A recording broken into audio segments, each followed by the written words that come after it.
Magandang araw sa ating lahat. Sa puntong ito ay aming tatalakayin ni Ginoong J. Fernando ang kaalamang estruktural ng wika.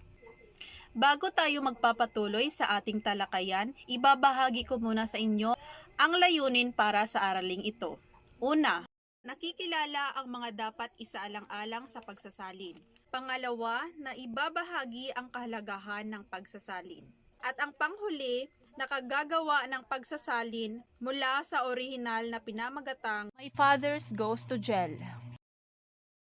Ang bawat wika ay may kanya-kanyang natatanging tuntuning estruktural sa pagbuo ng mga salita, parirala, sugnay at pangungusap, at paggamit ng mga pananda ng diskurso. Mapapansin ito sa mga katutubong wika sa bansa bagamat galing lahat sa iisang angkan ng mga wika sa Pilipinas.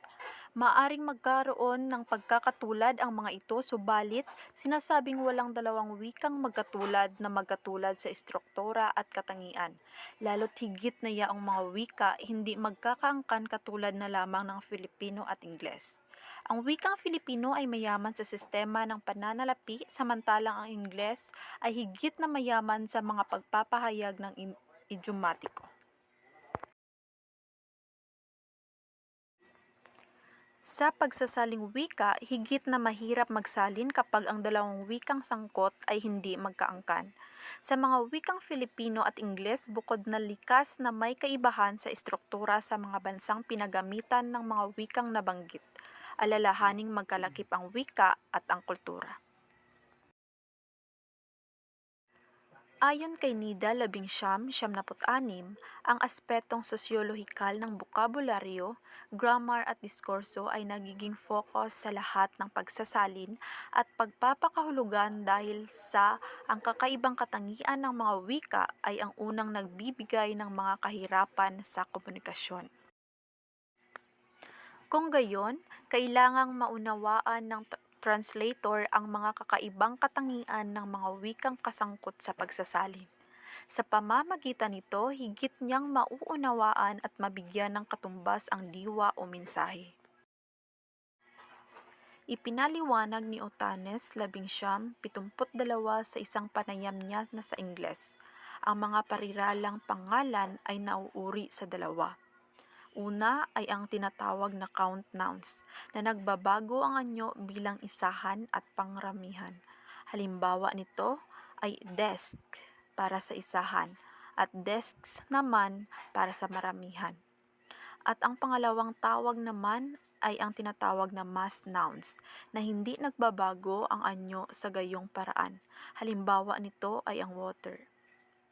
Ang dalawang uri ng mga pangalan nito ay magkaiba ang ginagamit na pananda o determiners, tulad ng a desk ngunit hindi a water. Ang karaniwang nagbibigay ng suliranin sa pagsasalin ay ang mga mass nouns sapagkat kung minsan ay hindi ginagamit ng determiner ang mga ito. Ngayon naman ay magbibigay tayo ng halimbawa.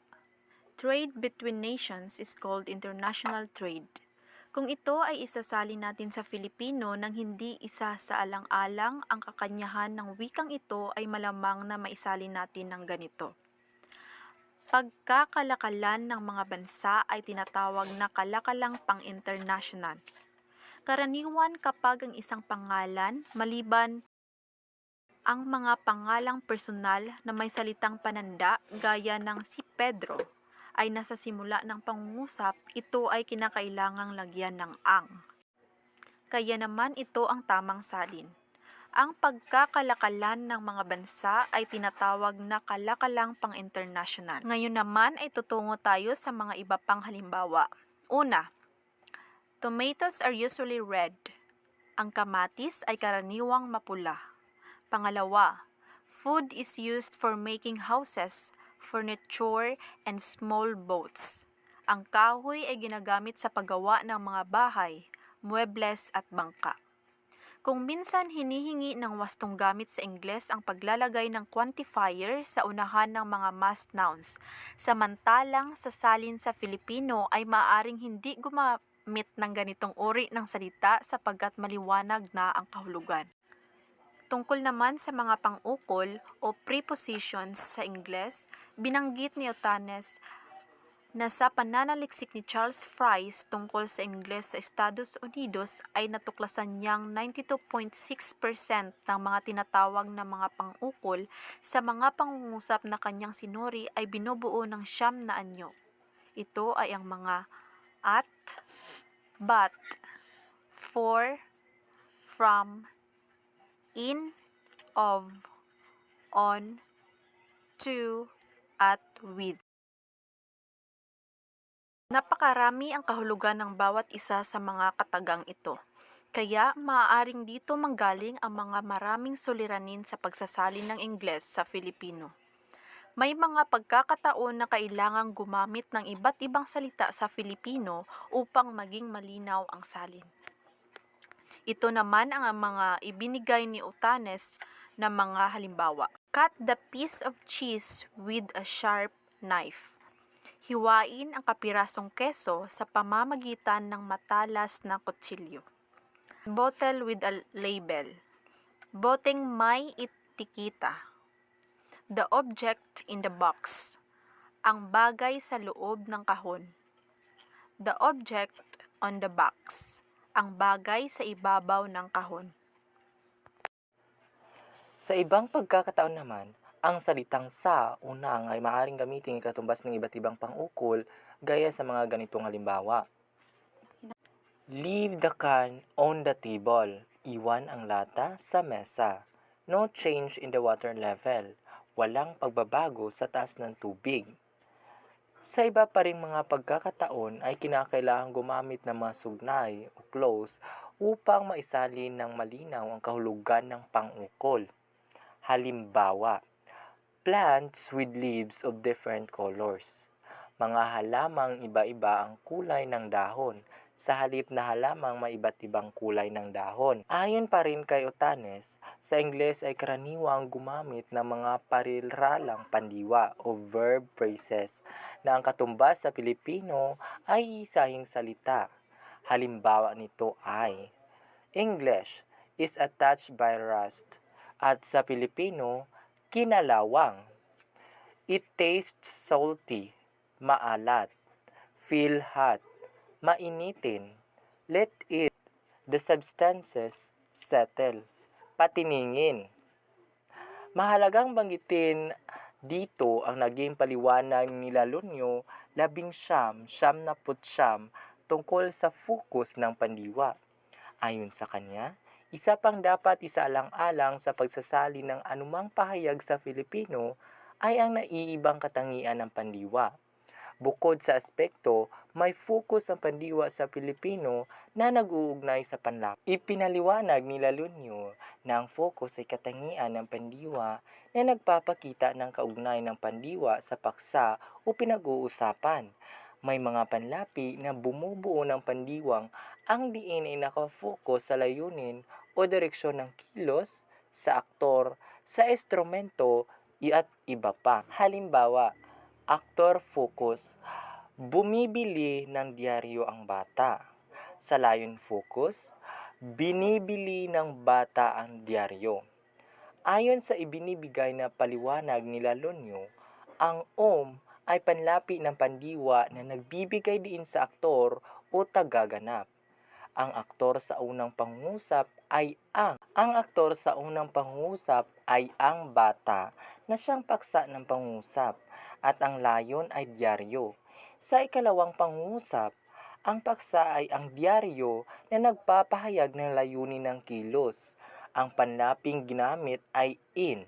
Marami pang uri ng focus tulad ng sumusunod. Focus sa lugar o lokasyon. Focus sa instrumento o ginagamit na bagay.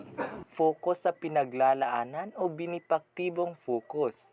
Tulad ng mga naunang halimbawa, ang panlapi na nagpapaiba ng anyo ng pandiwa ay kaugnay ng pagbabago ng focus. Mahalagang maging malinaw lagi ang ugnayan ng paksa at ang anyo ng pandiwa. Ang mga sumusunod ay iba pang halimbawa. Focus sa lugar o locative focus. Focus sa lugar, locative focus. Binilhan ng bata ng dyaryo ang tindahan.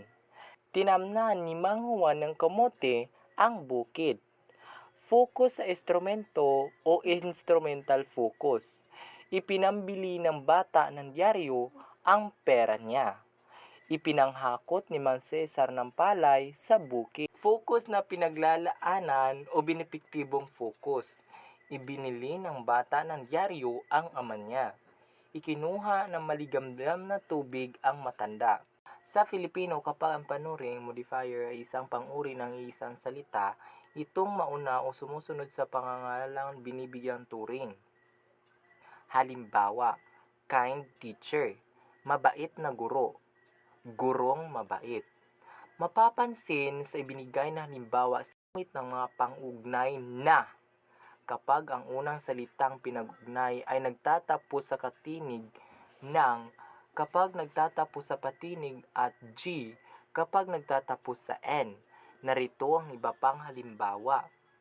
Masipag na bata, batang masipag, dalagang mahinhin, mahinhing dalaga. Ang mga inilahad sa itan lamang sa pagkakaiba sa istruktura ng Ingles at Filipino na maaring pagmulan ng kalabuan o kamalian ng salin. Ang mga ito'y nagpapatunay na mahalagang malaman at tagapagsalin ang istruktura ng dalawang wikang kasangkot sa pagsasalin.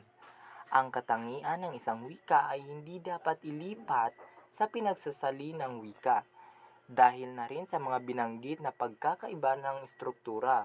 Hindi maaari ang isa-isang tumbasan ng mga salita sa pangungusap o literal na pagsasalin dahil nababago ang kahulugan ng salita ayon sa konteksto.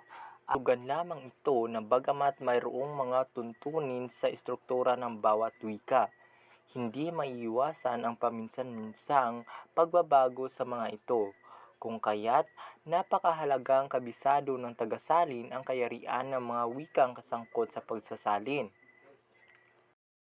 At dito lamang nagtatapos ang talakayan tungkol sa kaalamang istruktura ng wika. Naway may natutunan kayo sa araling ito.